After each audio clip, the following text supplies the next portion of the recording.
Well, I'll try to give you some rationales behind. So let me first start from this question, because many people talk about data economy today. I'm not sure how many of you really see it. It's really intangible. So let me show this. Many of you may have seen it already. This is the Standard & Poor index, so one of the most relevant indexes in the financial world. What you see here is that in 40 years, the value of the companies listed in this index have moved basically from being less than 10% intangible to being more than 90% intangible. What does that mean is that the real economy nowadays in an index like Standard & Poor's is made largely by companies that are not building concrete physical elements, but they are providing intangible products, intangible services, intangible value. Now, if you think about that, that intangible things is related to data. And look at another fact. Just 3 years ago, somebody was talking about digital sovereignty, and I don't want to be boring here, as a political thing, okay, this is the new motto of the European political people that want to face the new sovereign administration of the Trump administration at that time, looked to be very sovereign. So everybody believed, okay, we need digital sovereignty because we need to show some sovereign policy in Europe. That's not the case. Sovereignty now is foreseen by people like Gartner, Forrester, or IDC, which are certainly not European, as a key competitive advantage. In other words, if you want to compete in the new world, in the new era of data economy, which is real economy, you have to produce sovereign products, sovereign services. You have to be sovereign. You have to be in control, basically, of your services and your products. But they totally depend on data platforms. And yeah, data economy is definitely true, and I will make a statement, a bold statement here. Data economy is implemented through the concept of data spaces. And data spaces are the digitalization of value chains. So in other words, everybody is impacted, and in order to build value out of data, we need to create a digital version, if you want, a digital twin of those value chains. And in order to have a digitalization of the value chains, you need to create common data spaces, safe places where all the participants in a value chain can exchange data in order to build value, and common value that everybody can leverage on. Now, I make a prediction. I've been walking around. I was early here this morning on the trade the fair, and I saw a prevalence of physical parts, suppliers, producers, manufacturers, assembler. My prediction is that in 3 years' time, most of these events will be constituted by data and data assembly solutions. Because what we heard also earlier on this stage is that nobody can make it alone. This is one sentence I heard. Another sentence is that the world of mobility is by definition decentralized and distributed. And we need to create a decentralized architecture to support the next generation of mobility platforms, which are no more related to the vehicle, strictly speaking, but more to the data platforms that are interconnected one another and create value for the users. That's why data economy is important. That's why data spaces are important. That's why GAIA-X is important. But if this is so important, what is the problem? There's a big opportunity. Look at this slide. We have the software as a service market growing 20, 30% year over year. The edge computing market is growing 2-digit, even higher. And there's a lot of demand for cloud services. If you browse around also the startup pavilion over there, there's a lot of solutions. Still, look at that. In Europe, we own just the 4% of the market share of data platforms. Is that a good or a bad? I'm not judging, but that's a fact. So we are not in control of data platforms we're using. Therefore, we're not in control of the economy produced through those data platforms. Another data, if you look at the bottom right side, is that the cloud business is increasing threefold. But the European cloud service provider contemporarily are losing market. So they have lost 2/3 of the market, whilst the market has grown 3 times in 3 years. So we do have a problem. And the problem is we are not in control of the technology. And the technology drives the data exchange, and the data exchange drives data economy.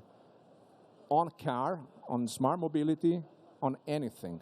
So we need to regain control over technology. And if we look at our data space, our data ecosystem and our infrastructure ecosystem, they are not ready. They are disjoint. We have a lot of data, but they do not talk to each other. We don't have common standards to exchange data. So we cannot leverage the data. And the data we use are 20%, best case, of all the data available. Most of the data are untapped.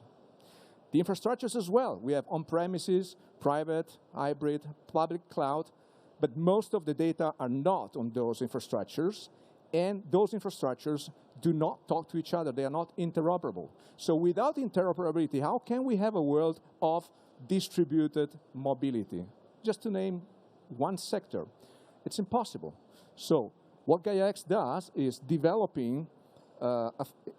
to develop a framework based on those 3 pillars you see there: data exchange, federation, and compliance, to unite these 2 split axes. So through federation, we enable the possibility to connect, federate multiple actors across the same value chain. And this is fundamental. If you want, for example, to trust each other, you need to trust each other's identity. Do we have a single digital identity standard all across the globe? Nope. Do we need one? Yes. Europe is well ahead on this, and I can tell you, countries like Japan and United States are marching very fast, trying to look at what we've done and to adopt it. Think about eIDAS or the electronic ID card. Anyway, data exchange. Of course, you need to exchange data, but do we need more technology to exchange data? No, we need new ways to exchange data in a way that access to our data and usage of our data is controlled. So we need mechanisms to ensure the correct use of our data. Otherwise, nobody will share the data with anyone else. And we do need compliance to what? To a common set of rules that everybody agrees upon. Because unfortunately, there is no common set of rules to say, I trust you. How do you trust a cloud platform? How do you trust a service provider? How do you trust a data source? There is no common standard. What GAIA-X is doing is grouping almost 300 members that come from all over the sectors, all over the countries in the world, mainly European, but not only, to define what the users want and what the providers of technology should provide to obtain this trust. So trust is at the center. What do? We specify what GAIA-X is, we develop the code as an open source platform, and we define also the qualification services, how to become GAIA-X compliant, how to offer a GAIA-X compliant service. So we are creating not just words or slides, but concretely a technology stack. You can look at on our website, it's structured with these 3 pillars: compliance, federation, data exchange, and you see 3 layers: specifications, functional specification, technical specification, and code. So you can browse and see what we have done so far. And to summarize what GAIA-X is doing, basically we started from the problem of having split data ecosystem and technology ecosystems. We are building the glue, which is the GAIA-X framework, based on compliance, data exchange, and federation mechanisms to enable this data economy once forever.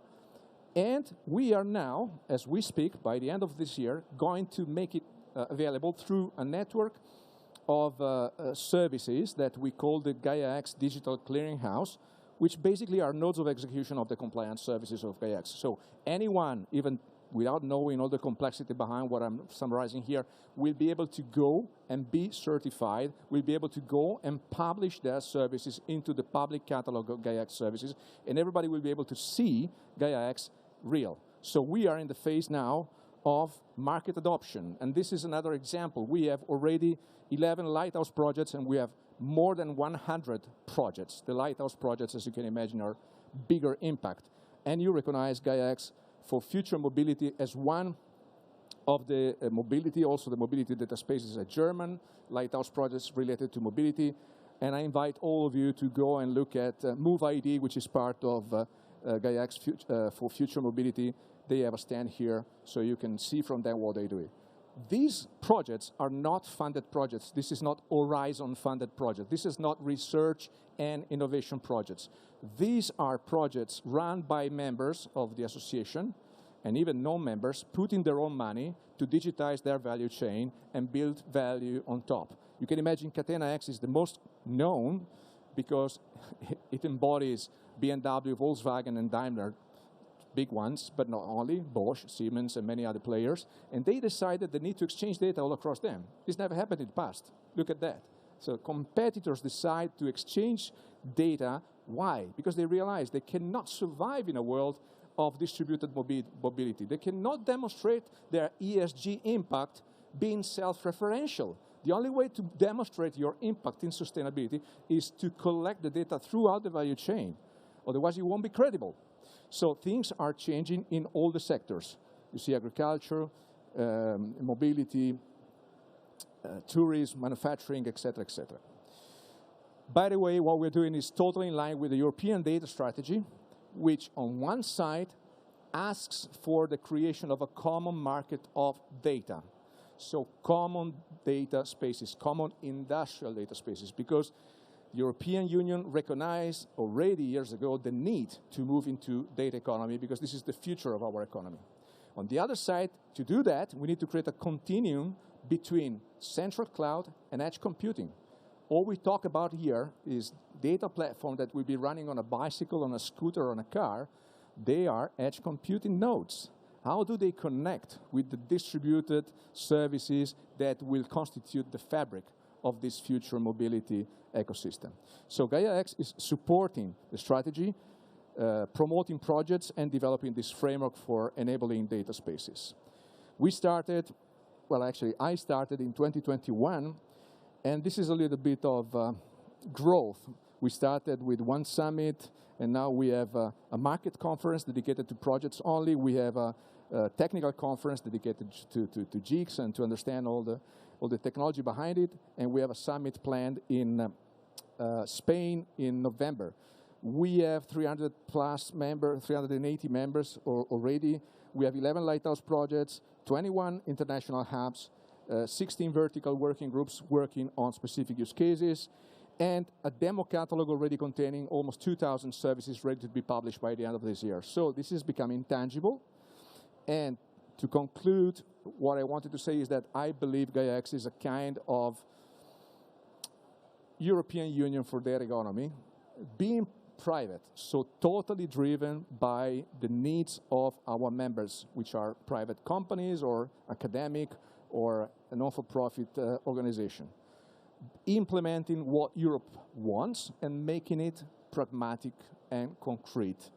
We take into account the legislation, we take into account the business, we take into account the technology, and we develop something that we hope will be an enabler for the future of Europe and beyond. And I can tell you this is true in all the countries. We have hubs in the United States, we have hubs in Japan, and we have hubs in many non-European countries that are starting to understand the value of what we're doing.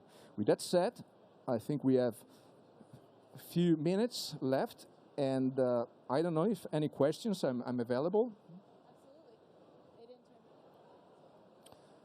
Absolutely. And if we do have any questions here in the group, please do raise your hand. We'll check online as well. I have one for you. You talked a little bit about the arrival of the data economy and some of the steps that are necessary. Which do you think is going to be the hardest for us to kind of collectively implement? The hard thing is that nobody sees data. You cannot touch them. So I always make the joke, and I was with the former president of the European Commission, Romano Prodi, which used to be prime minister in Italy as well, and he was joking with me, you know what, if people close the tap of gas, it will be a problem, yes. We have found our way out, let me say. But if somebody closed the taps of internet, there will be no way out. Why people don't understand that? Because it's intangible, again. So the hard thing is evangelize and create awareness of the fact that, like it or not, our lives, any sector, the very moment we wake up in the morning, our lives, our jobs, our economy totally depend on technology platforms that unfortunately are out of our control. It's not a matter of Europe versus US. It's a matter of not being in control of the technology you use. If you think about anything else, energy, electricity, oil, gas, anything else, you would not allow that.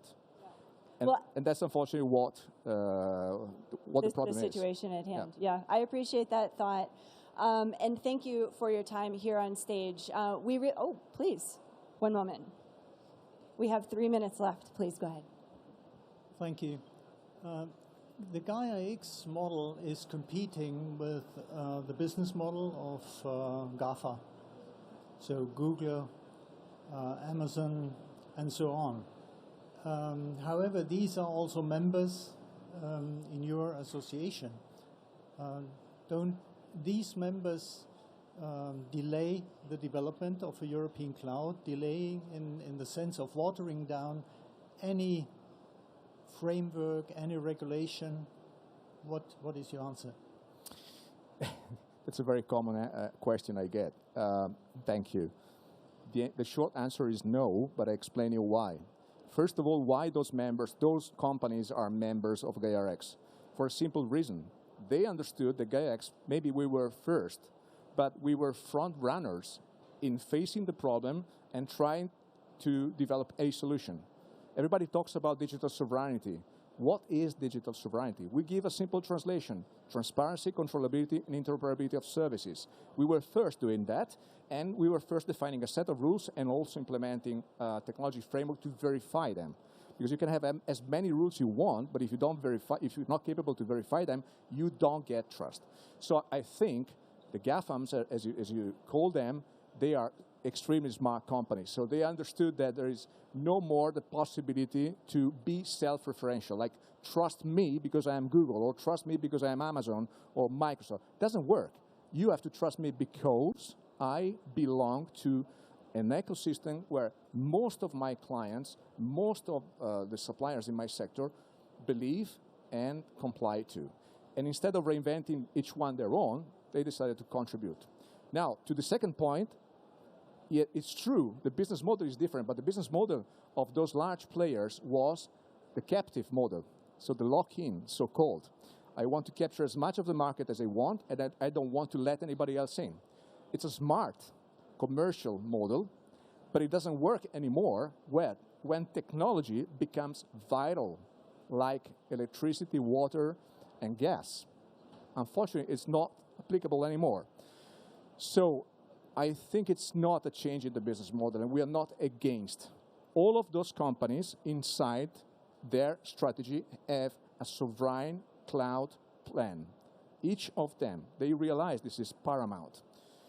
And in the association, as the last point, they cannot hijack or dilute any activity because we have very simple rules. First, the board can be constituted only by European companies.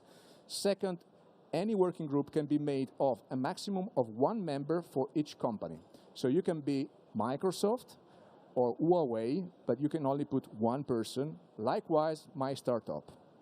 So those mechanisms have proven to be very effective so far. And nonetheless, the discussions are very huge, deep, and rich of conflicts, but not necessarily between Americans and Europeans. Sometimes it's between European companies. Actually, most of the times, different views come from different companies, from different countries inside the European Union, believe it or not.